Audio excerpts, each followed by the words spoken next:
Okay, we're back for another Catharsis Healing Talk. Today's talk is the third one in the series on life energy, and this one is about the importance of life energy on an awakening journey. Can't wait. My name is Helmut. I'm here again with Laura. Hi, Laura, our dear friend, and my wife, Kay, my wonderful, beautiful wife, Kay.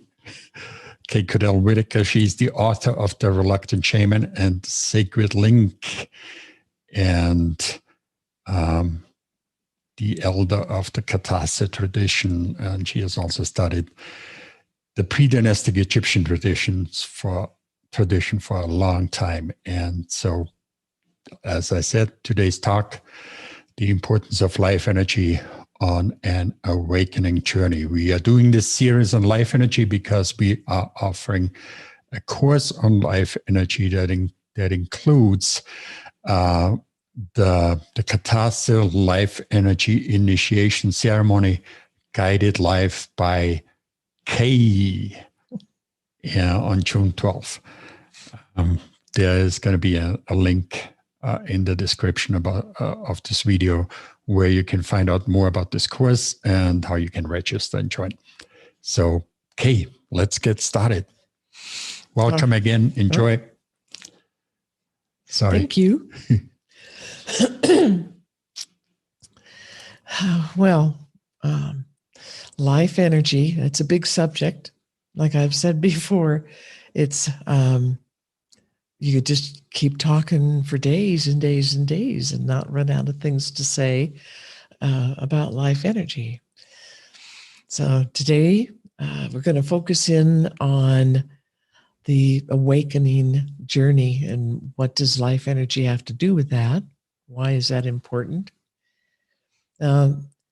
First, I think the best thing to talk about is to describe what awakening really means to Catharsis, the Peruvian tradition, and to the predynastic Egyptians, and many, many other very ancient and indigenous traditions around the planet. For these ancient people, awakening is about looking into yourself in a very deep and very honest way and finding out what kind of programming that you have, no matter what culture that you've come from. All cultures imprint programming onto their children. It's, teaching them about the culture, teaching them about what they think it means to be human, how to get along with other humans and and society, whatever kind of society that is, culture. And there's a lot of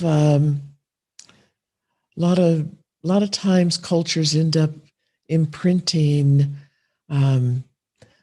shoulds and demands on the people, and beliefs, ideas about what life is, what the universe is, what our role in life is, what our role in our family should be, and what our role in the culture should be, and beliefs about all kinds of things that we have and we experience, that we think about in our lives. And there's often things that aren't true or aren't quite true in this culturalization. We literally are being programmed.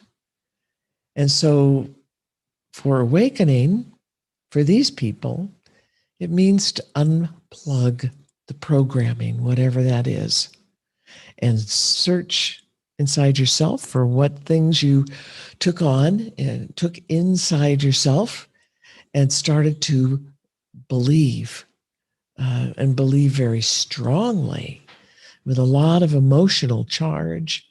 And essentially, when we're programmed, all this information we just take on blindly.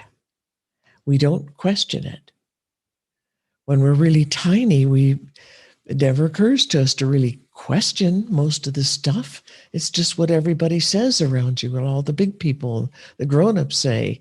And this is what the world is. This is the way it is. This is the way humans are. This is what society is. This is how you get along in society. And you're able to become good at things you need to be good at in your culture. And we get very tied to the programming. We take it very seriously, and in some cultures, this programming is really, really intense with a lot of emotional charge. That's the way it is in our modern culture. We have a lot more programming than many of our ancestors or indigenous primitive living peoples. We have a lot more of the blind beliefs and a huge emotional charge on all of these things. That this is the truth. This is the real truth, the only truth in the world. And you have to believe it, and you have to live by it, and you have to pass it on to your kids, share it with other people, make sure that you and the other people around you are listening to this programming and these blind beliefs inside your own head. So that's sort of self-policing. And that becomes a trap that they called falling asleep. This is a spiritually falling asleep, a numbness, a fog that comes over us. It's like we climb into a little box and seal it all up, and we're in there. There's a screen there, and we're looking at the screen, and we have headphones on. We're listening to what comes through the headphones, and that's all the programming. What's on the screen, what's on the headphones, it's the programming that we repeat to ourselves, and everybody around us is repeating to us constantly. So in our modern culture, this is it's so big, it's so huge, and so dynamic and intensely charged. When we come up to another person or a group of people that believe differently, their programming was different, and so their blind beliefs are really different and very charged, it often means there's a clash. There's some kind of clash that's going to happen, because it's difficult for us to understand each other. It's difficult to try to understand what these people are thinking, or why they do what they do, or say what they say, and think what they think. And we think we're right, of course. We're doing everything the right way, the true way, and we don't understand why they don't want to accept that. They don't want to listen to us. So the cultures clash. This is a perfect demonstration of the degree of asleepness, this automatic pilot behavior that we go into when we've been programmed. And all cultures have some degree of programming, some whole lot more. I think our modern culture has probably outdone all the cultures that we are aware of before us and everybody around us. We have so much of this blind belief, and the programming is so extensive and has such intense emotional charge to it. We learn how to identify with the programming.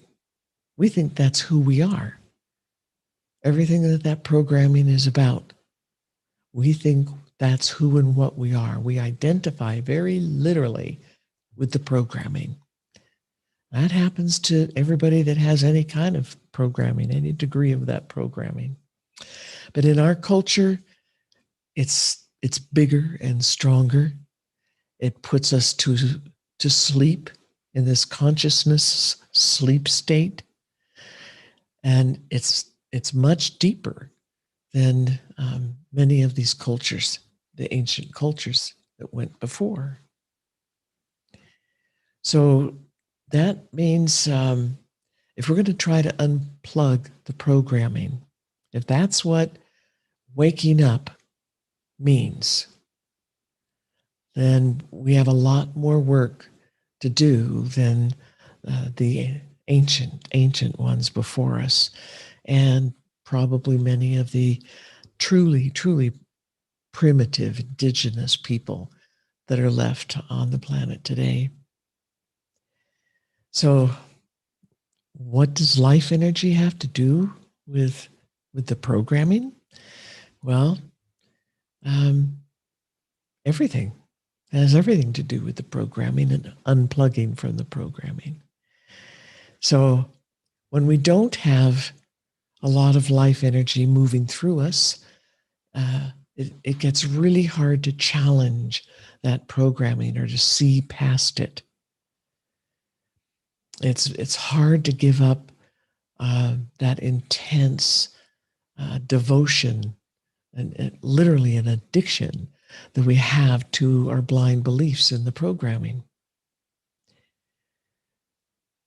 When we're in this programming and we're in the fog, we are doing the asleep thing, then we've also learned how to turn down the sensory input into our system. We learn how to turn the volume down on all the physical senses and turn it way down on all the spiritual senses. And to help accommodate this and help stay asleep, we also turn down the volume of the life energy that is able to come into our body and be utilized. When we wake up, we're getting out of that box. We're getting out of the restrictions. Our biggest restriction in this box is being locked into a linear way of thinking, into just the mental linear thinking with all the words and all the blind beliefs that we've got stashed away, all those ideas. And that becomes our whole world. That becomes the glasses that we are totally wearing all the time that filter the information coming from the real world. Filters it so that we only see things that match the programming and the blind beliefs. And if they don't match, then we throw them out, or we ignore them, or we plain just don't even see them. We don't perceive it. It just kind of skips right on by.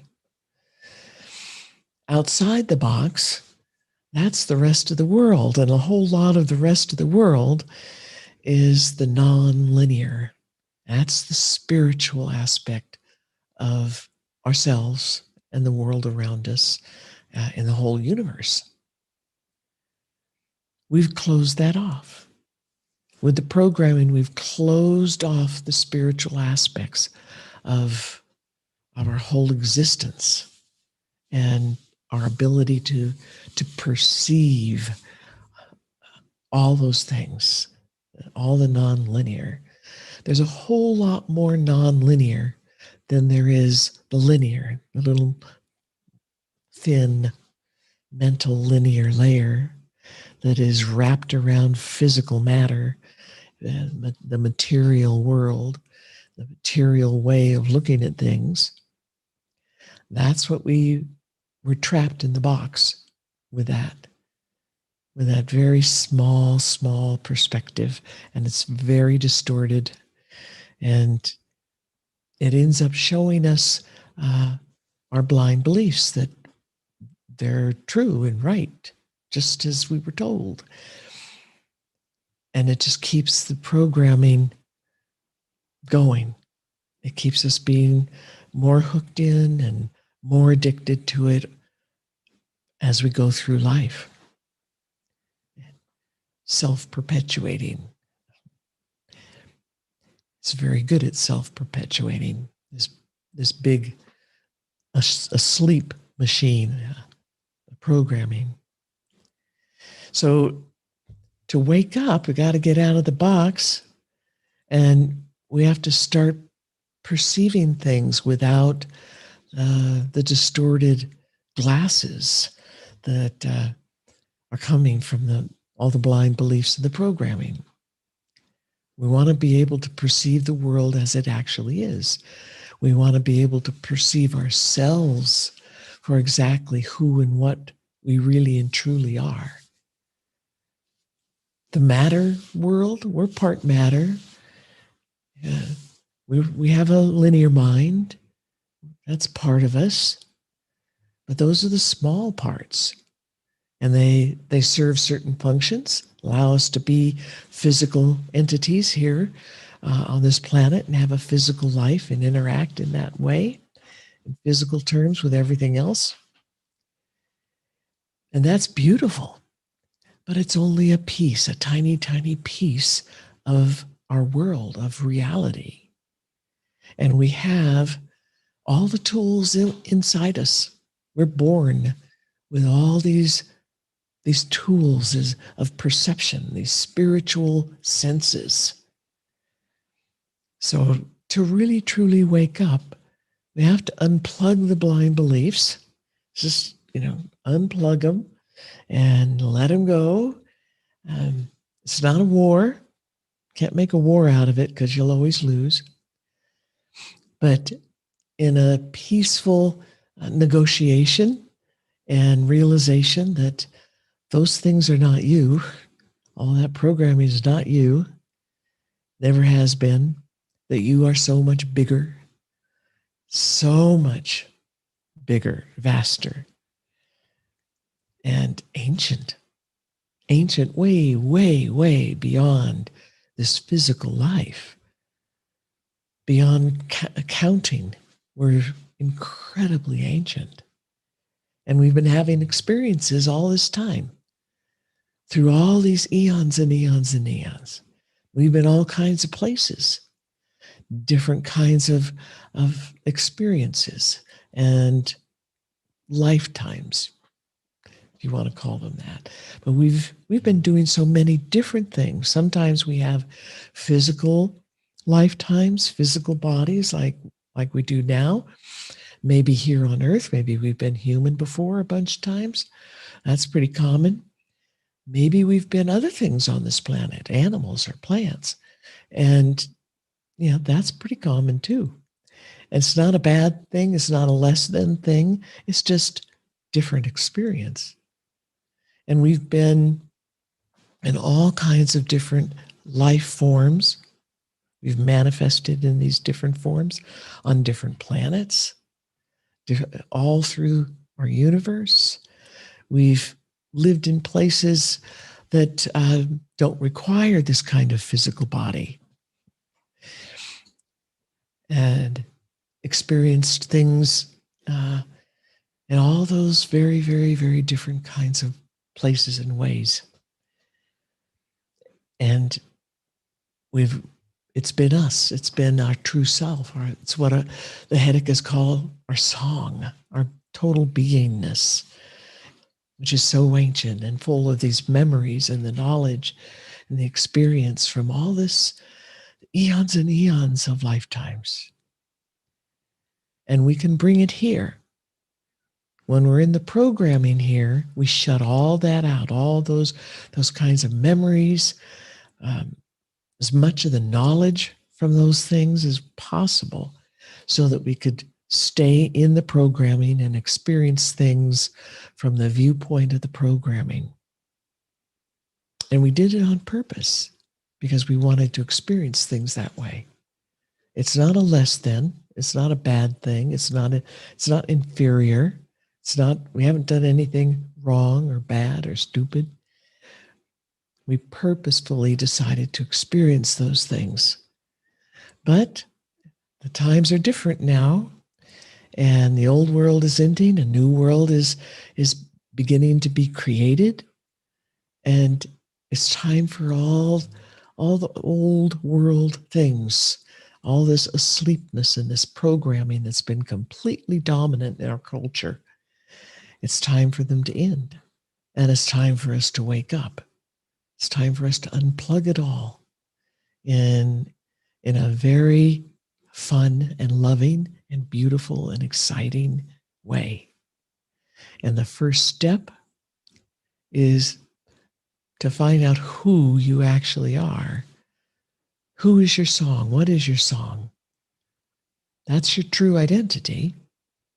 And the ancients have ceremonies for discovering this, for finding this and experiencing it, and learning for yourself by experiencing who and what you really are, and remembering, bringing the memory back from way before this current lifetime. In the Hedekas tradition, we have what we call this finding your song ceremony. This is their first thing, their biggest, best, famous ceremony that everything starts out with. And they start teaching their kids this ceremony when they're really tiny, toddlers. And it's a beautiful, beautiful, simple, doesn't usually take very long, but it can if you want it to. It's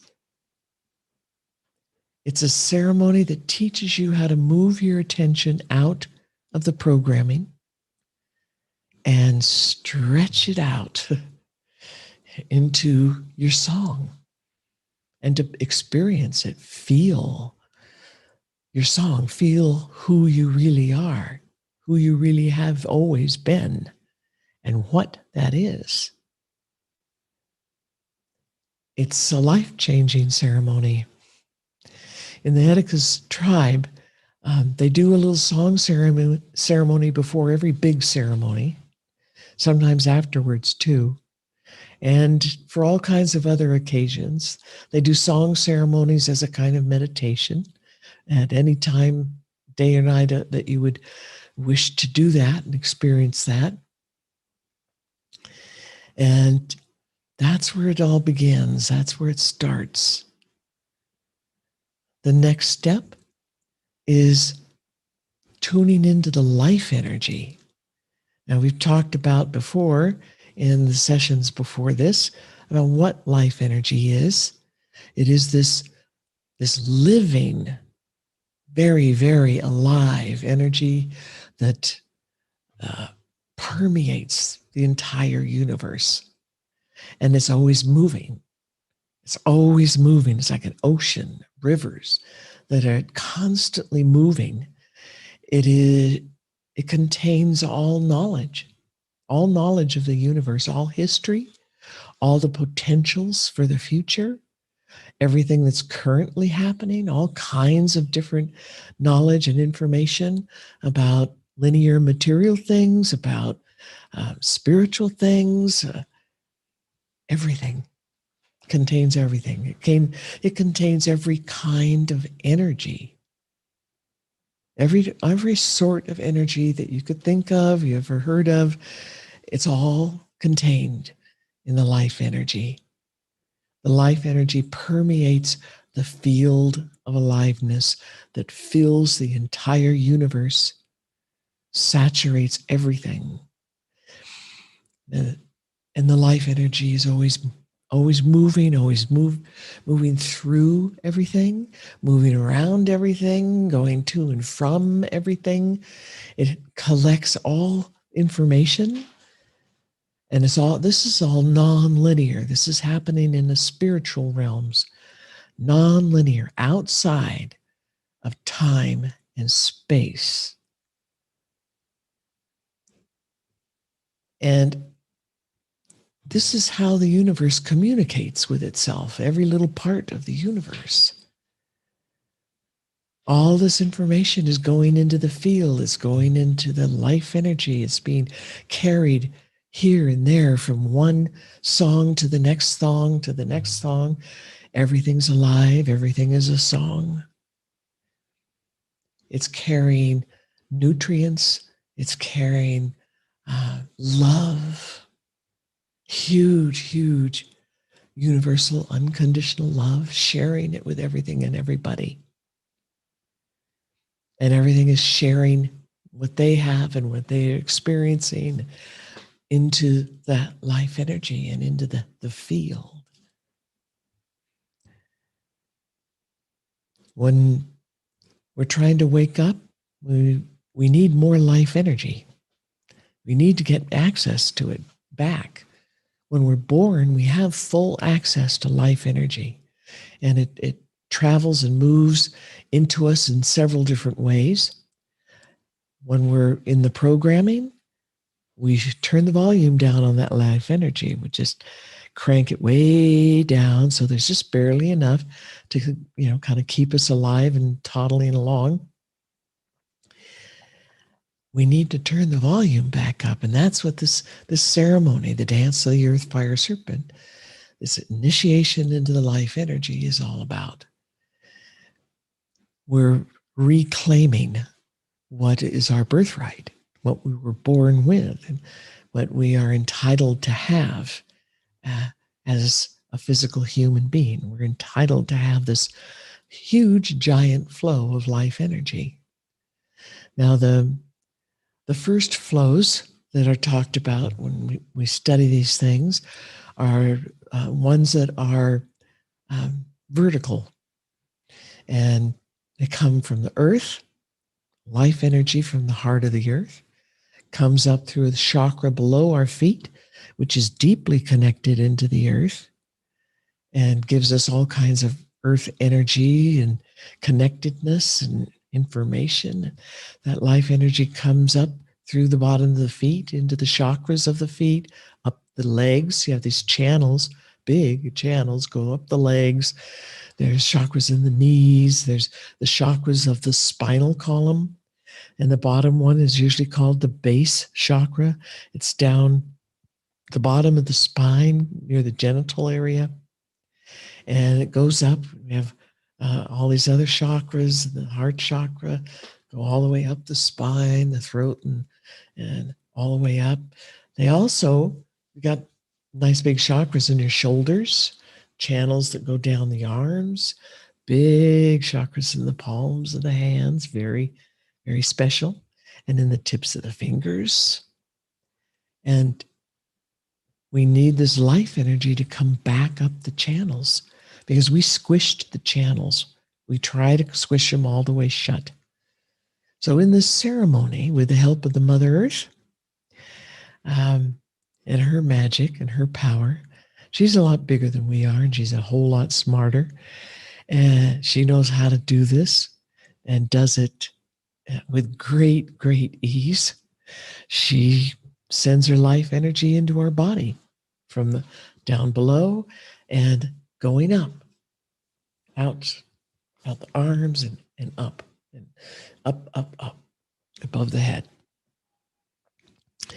As that happens, your channel starts to stretch open. It starts to get cleaned because we've dropped a lot of energetic baggage there.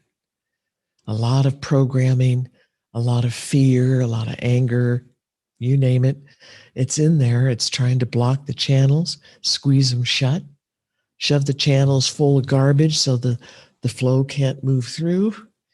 So the Mother Earth's life energy helps you clean it all up and open the channels, open the chakras all back up. The other way, vertical, but going down. There's an equal flow of life energy that should be coming from the sun, from the galaxy, down through this channel. It goes all the way down, goes down the shoulders and the arms, into the hands, the fingers, down the legs, feet, back into the earth, and feeds into the heart of the earth. It's like two big rivers of life and light and fire. That's what the ancients say. Two big rivers, giant rivers of light and life and fire. And they're moving through you in the two directions at once, always. Even when they're pinched down, they're still trickling around in there, going in two directions. But when the channels get open, we have two rushing rivers, rushing, cleaning everything, helping to open and spread the channels. And as we do this, it wakes up the chakras. It wakes up our third eye, wakes up our perception of the non-linear and the spiritual, so that gradually, for each person is different as to how much that gets all woken up at once, because you don't want it to all happen all at once. It would be way too startling and just way overload. So as each person needs things opened and then to the maximum that they can deal with it at the time, that's how much opening happens in the first ceremony, the Dance of the Earth, Fire, Serpent initiation. And it's a huge difference. The energy level, the conscious awareness of it, the connection, conscious connection, spiritual, non-linear connection to this life energy. And the life energy always follows our intent. That's the way the universe is designed. It follows what is in our intent, subconscious and conscious. And we learn that, we experience it, we understand it, and we learn more and more and more as time goes on and we keep using the life energy. We learn more about what that really means, that the life energy follows our intent. It means we can use it to heal ourselves. We can use it to help heal the earth. We can use it to learn how to help heal other people and the animals and the plants. We can use it to help teach and share what we're learning with others. It plugs us back in a very conscious way, a conscious level, into that connectedness that is the whole field of awareness, whole field of aliveness that's out there. It plugs us back into that kind of connectedness and universal access to all knowledge, all history, all experience, anybody's experience. We can learn from that, and we learn more and more, piece by piece, how to tune into these things. Another way that life energy comes into our body is multi-directional. It's just everywhere around us. It's moving, rivers, the ocean, the tide, the currents, and it's coming from all the other entities, all the other songs, as they are connecting with us and we're connecting with them. We're sending life energy out in all directions and through these chakras to everybody, everything. We're completely connected, and it's very, very, very interactive. And there's so much knowingness there. There's so much information and knowledge to be experienced. And in this nonlinear way, in the spiritual way, to learn something. It means you're experiencing it. All knowledge comes from experience at that level. In that linear way that we've been learning in our culture, it's external. It's like lectures and books and memorizing. It's very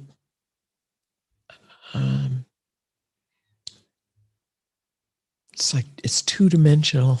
It's flat. And it follows space and it follows time. And you have to learn one little piece at a time and then connect those dots. That's the way linear learning is. It takes a lot of time. Non-linear spiritual learning, you learn anything. And that learning happens very quickly because it happens through experience. You learn it from experience. So it's really hard to get spiritual knowledge to be able to get past the linear mind, which censors everything because it's looking through those glasses made out of the blind beliefs and the programming. When we're asleep like that, we get trapped in the linear, and we've been kept away from everything spiritual and nonlinear. And now we're trying to backtrack, go in the other direction, and tone down the linear. The linear mind thinks that it's the king, and that it's the dictator. And it wants to control everything because we've always told it that's what its job was, to do that. So it keeps thinking it has to do that. But as long as it's doing that, it keeps the programming and the blind beliefs intact and keeps you away from spiritual experience, spiritual knowledge, spiritual understanding, and knowingness. So the life energy, this puts you on the fast track. If you try to do all this kind of thing without the life energy being opened and that volume of life energy coming back and being there constantly, it's extremely hard, extremely slow, and with a real high probability of failure. Because it's so hard to get out of that emotional charge, the addictive charge that we have to that programming. So in the ancient cultures, in these so-called primitive cultures, they all have some form of life energy opening to accelerate this connection back to the wholeness of ourselves and the wholeness of the universe, and accessing the nonlinear, the spiritual, and making that part of ourselves. And with all of that, it means remembering who we are, who we really are. The life energy brings that right back in a very, very whole and very visceral way. So life energy opening, having that access is so big for so many things. It's a requirement for being able to wake up spiritually. It's an incredible benefit for your physical body and your physical health. And we share it with everybody and everything around us, whether we intend to or not. It's just happening because that's what our beingness, our song does, and our body does. Being alive here as a human, we're connected to everybody, everything, and the life energy is just going out, it's going in, and it's being shared. So when we have more life energy and the channels are open, the chakras are open, all of the programming starts to fall away. And when we work on it purposefully to make the programming go away faster, easier, the life energy just keeps increasing. And the benefits keep increasing. So that's what life energy has to do with the spiritual path and waking up. There's, like I mentioned many times before in other videos, there's lots of different descriptions of waking up that are used in our modern culture. And they talk about many different kinds of things and at different levels.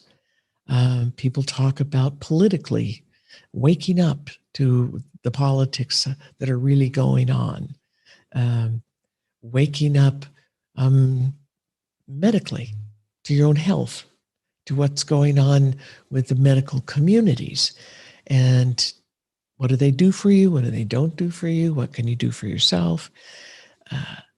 As we wake up, we're learning those things. But the vernacular that's being used in these different groups, that's what waking up means to them. So if you are studying any of these different things and the politics and the health and the world of medicine, you're going to hear these things, and they're not talking about the same things exactly. And even in some modern spiritual traditions, the idea of waking up is a little different. It doesn't quite mean the same thing as it does with the predynastic Egyptians and the Peruvian Hedicas. With these ancient people, waking up means totally unplugging all the programming and all the blind beliefs. And that means you have to look inside yourself honestly, with great honesty and determination and persistence. What are you carrying inside you? What's in your subconscious, your unconscious mind? What kind of programming went in there? And part of that programming has life experiences, traumas, fear, anger, frustrations, all kinds of stuff. We need to be honest with ourselves, face it without judgment. Cannot do any of this unplugging, waking up, unless you take the path of non-judgment. You cannot be judging and condemning anything or anybody or yourself while you're trying to follow these kinds of practices, because it just plugs you right back into that foggy asleep matrix. And that's what we're trying to undo, unplug, and get rid of completely. So this is this pretty much covers about everything we need to talk about today, about what does life energy have to do with a spiritual path, spirituality. And that's what it is. So. Thank you, Kay. That's beautiful. I don't know what happened here at the end, but I think we had connection problems and your audio got out of sync with the video, but I hope everything is recorded okay. A lot of going out of sync seems to happen these days. I watch a lot of videos, other people's videos, and yeah, there's a lot of them going out of sync.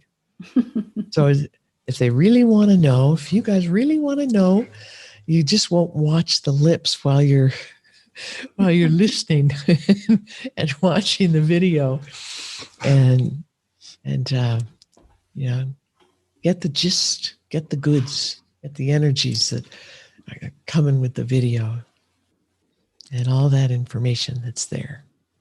Okay, I don't think it's going to synchronize. So listen to what Kate just said. And the Dance of the Earth Fire Serpent is what this initiation is called in Katase. You can find out more about the upcoming ceremony at katase.world/Earth Fire Serpent Live. And that's it. Laura, any thoughts? Oh no, this was just fantastic.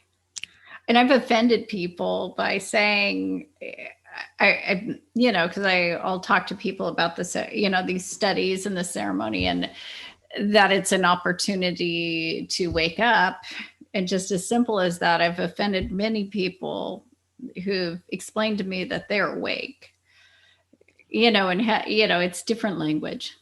It really is. I've had to explain to them that the apologies that in our language, it's in the ancient tradition, it's the waking up is different, is used differently.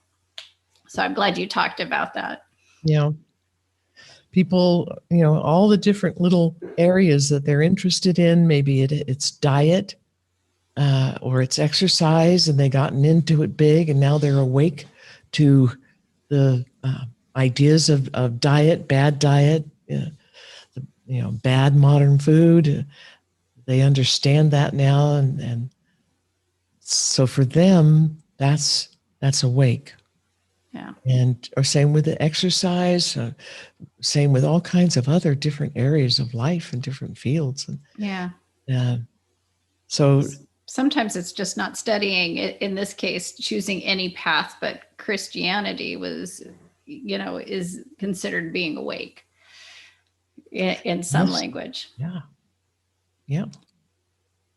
Okay, I think that calls for another talk. Oh yeah, no, I think we've done that talk actually. I think if they go into the library, they can find a really juicy one on waking up.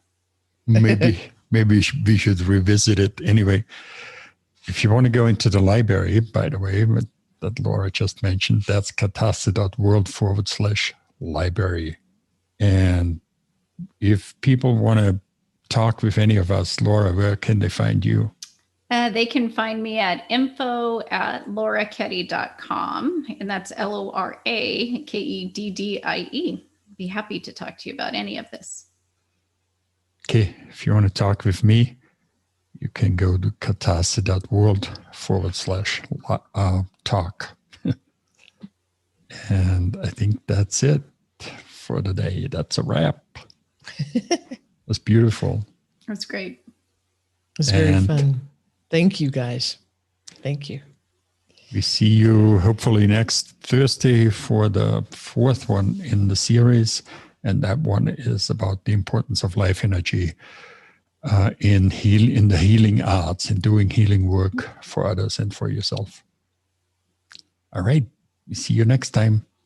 Thank you, everybody. Thank you. Love you. Love you all. See you next time. Bye-bye. Bye-bye.